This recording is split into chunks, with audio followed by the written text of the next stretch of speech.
we're kind of outstripping what a sort of club sport is at Tech. A lot of the opposing teams would say it's tough to come into Georgia Tech and win.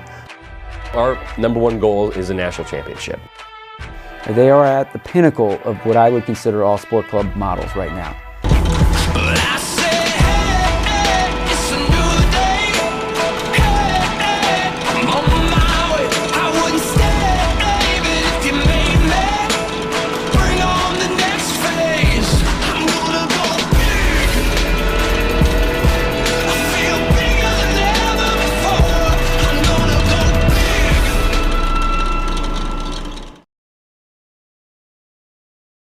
Georgia Tech has had its share of great teams who have competed on a national scale. We have all seen the Jackets compete on the field, the court, and even in the horse arena. But what you probably haven't seen are the Jackets who do their thing on the Rose Stamps field at the CRC.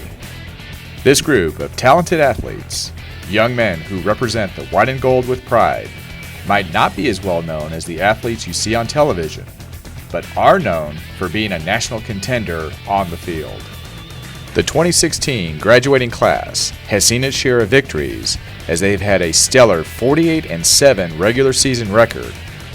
However, tough losses in the postseason have left this team with a sense of unfinished business and have also left them hungry to achieve something that would have been unthinkable years ago. Traditionally, lacrosse is known as an Eastern sport that was played as early as the late 1800s. Ironically, the man who brought lacrosse to Georgia Tech got his start in Baltimore at one of the traditional powers of lacrosse, Johns Hopkins. The man behind all this excitement was Dr. John Bascom Crenshaw. Dr. Crenshaw came to Georgia Tech in 1904 when he accepted a position as head of the Modern Language Department and faculty director of athletics. The team began play in 1925 with 4 games against Fort Benning, losing the first 2, then winning the second 2 to finish the season with a 2-2 record.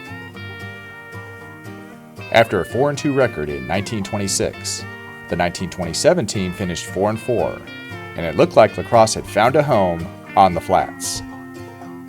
Unfortunately, the foundation for becoming a national power was put on hold as the sport was dropped before the 1930 season due to factors such as the Great Depression and a decade later, the start of World War II. There was a team at Tech from 1925 into the 1930s, and that was evolving on a sort of high level until, the Depression came along and it got sort of killed off. So that's sort of an interesting artifact that you consider this a northern sport, but it actually, Georgia Tech had a team way back when. The program would not return to the field until 1971. I was on the restarted first team in 1971. I played as a sophomore and junior and senior. Somebody wanted to start playing, and I remember for myself, I was a sophomore at the time, and I was okay at the sport, and I sort of missed it, and I said, well, okay, let's play, and we started, we played a 3-game schedule. It was okay. Lacrosse takes a lot of people. It takes a 25-person team. There's a lot of running. You have to play a lot of people. It's a very intricate sport. It's not like basketball or soccer where you can just throw out the ball and play. I mean, it's not a lot of fun to play the sport badly. It takes a lot of practice, a lot of coordination. How the team sort of evolved, the first team, we had a coach, Kurt Nisley, who coached at Adelphi in New York, and he said something kind of prophetic that sort of set the tone for the team. He said, well, I don't want to coach a club. We said, well, we are a club. He said, I want to coach a team. Are you guys doing this for recreation? And our response was, we're in fraternities, whatever. We got plenty of socialization. We want to play. He said, okay, I'm gonna run this as a team. And interestingly, that kind of set the philosophy for our thing. It was always a club exists to support a team. The team would have some successful seasons in the 70s and the 80s.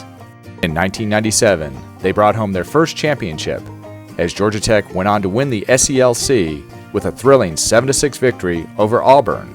It was a a feeling that when the game-winning goal hit the back of the net, and as a defenseman I was 80 yards away, seeing the net move and then realizing what had just happened was truly